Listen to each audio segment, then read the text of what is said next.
Greetings citizens of the world, we are Anonymous Red Cult.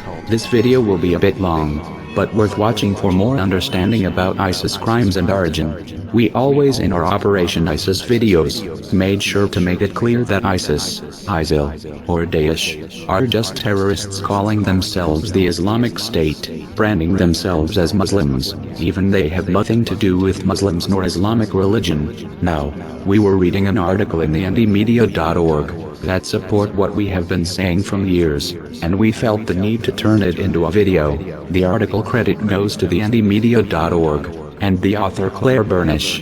Link will be in the video description. So here we start. July 5th, 2016. Claire Burnish, Antimedia, United States.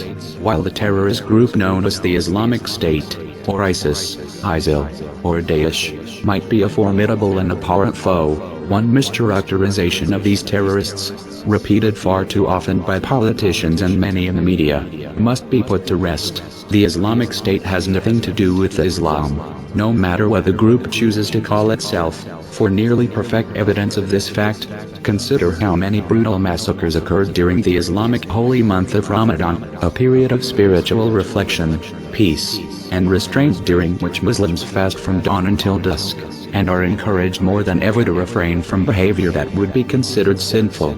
Islam, as many major religions, already teaches peace, as a rule, and the Quran states that killing one person would be akin to slaying all of humanity. Yet the so-called Islamic State has slaughtered thousands over the 2 years since it declared itself a caliphate, and Ramadan certainly didn't halt its murderous rampage. On June 21st, Daesh claimed responsibility for a suicide car bombing just across the border from Jordan and Syria, which killed 6 Jordanians, 4 border guards, a national security official, and a civil defense worker, called a cowardly terrorist attack by the government of Jordan. CNN reported, the bombing led to border closures with Syria in the north and northeast. A series of suicide bombings in Lebanon on June 27 left 6 people dead and at least 19 others injured, and also forced border closures, after one terrorist blew himself up outside a home in the village of Ka. 3 others waited at the scene for help to arrive and then detonated themselves in the gathering crowd. According to a statement by the Lebanese army, cited by CNN, the 4 suicide belts used by the terrorists contained 2 kilograms of explosives material and metal balls, all bearings. Though Daesh hasn't officially claimed responsibility for the attack, security analysts reportedly claimed it bore the hallmarks of the group. At least 43 people were killed, among them a child and more than 30 wounded in 4 suicide bombings in Muqallaq, a major port city in Yemen, on June 28. Though the attackers targeted military and government buildings, the child happened to be passing by as one of the bombs detonated. Amaq, the unofficial media agency for Daesh, claimed the group had specifically targeted a joint security base, CNN reported. According to the Associated Press, officials said 2 suicide bombers and other militants carried out at least 7 simultaneous attacks in Muqallaq targeting intelligence offices, army barracks and checkpoints. In one of the attacks, a bomb was concealed in a box of food brought to soldiers at a checkpoint to break their dawn to dusk Ramadan fast. Also on the 28th, Istanbul's Ataturk airport came under attack, when at least 3 people with guns and suicide vests targeted the arrivals and departures areas, where they sprayed travelers with bullets and then detonated their explosives, in a rampage that lasted just a few minutes but killed dozens and injured more than 250 more, as The Guardian described. Though Daesh hasn't officially claimed responsibility, Turkish officials believe the group was behind it, particularly since one attacker began shooting and blew himself up, while others waited for the ensuing chaos and mass exodus to do the same, which is a typical tactic of the Islamic State. After intense investigations, Turkey today charged 17 more people in connection with the massacre, bringing to 30 the total number now in custody. Ahmed Jadiev, a Chechen believed to be a recruiter for Daesh, has been named by Turkish officials as the attack's primary organizer. Beginning Friday night, gunmen in Bangladesh stormed Holy Artisan Bakery, a cafe popular with expats, taking more than 30 hostages before Bangladeshi troops performed a rescue operation. Attackers managed to kill 2 police officers and 20 hostages during the 11-hour ordeal, before authorities shot all 6. saving at least 13 hostages in the process.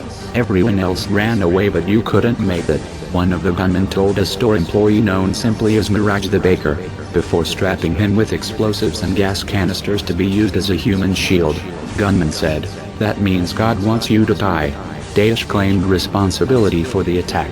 On Saturday night, a suicide truck bomb in a busy marketplace in Baghdad Karata neighborhood killed 200 people and injured at least 175 more, and again, Daesh claimed responsibility. Considered one of the worst single attacks in a war-torn country in years, Daesh chose the marketplace as Muslims would be preparing for Eid al-Fitr, the day marking the end of Ramadan, as people congregated, shopped and watched soccer matches. CNN described, the bomb-laden truck plowed into a building housing a coffee shop, stores and a gym. Firefighters rescued wounded and trapped people in adjacent buildings. Yet another wave of attacks occurred in Saudi Arabia over the weekend, and though at least 2 failed, one attacker detonated his explosive belt and killed 4 people at one of Islam's holiest sites, Al-Masjid an-Nabawi Mosque, the place where the Prophet Muhammad is buried. Officials believe Daesh carried out the attacks, though no one has yet claimed responsibility. It is imperative to note Daesh purposefully chose Ramadan to unleash its hellish fury on scores of innocent victims, who, incidentally, were mostly Muslim. These terrorists do not hold to the tenets of the faith they boastfully, laughably, co-opted to name themselves. Islam is not a hateful, murderous religion, no matter what ignorant politicians and their ilk would have you believe, but that's also precisely what Daesh wants you to think. If we blame Islam and its adherents for giving rise to Daesh, instead of geopolitical wrangling carried out by the United States, then Muslims become victims of scaremongering, prejudice, and bigotry, leaving them alienated among a society normally leaving them in peace. Too much abuse from the ignorant masses forces some to radicalize and search out groups sharing those frustrations. It isn't Islam that recruits for the Islamic State, it's ignorance. End of article. We hope this article in its video message form was helpful to give you more insights and understanding of ISIS, ISIL, or Daesh, whatever you want to call them, but don't call them Muslims. Thank you for taking the time to watch this video message, as we felt this message should go viral. We are Muslims, Christians, and Jews. We come from all races, countries, religions, and ethnicity, united as one, divided by zero. We are anonymous. We are legion. We are leaderless. We do not forgive. We do not forget. Expect us.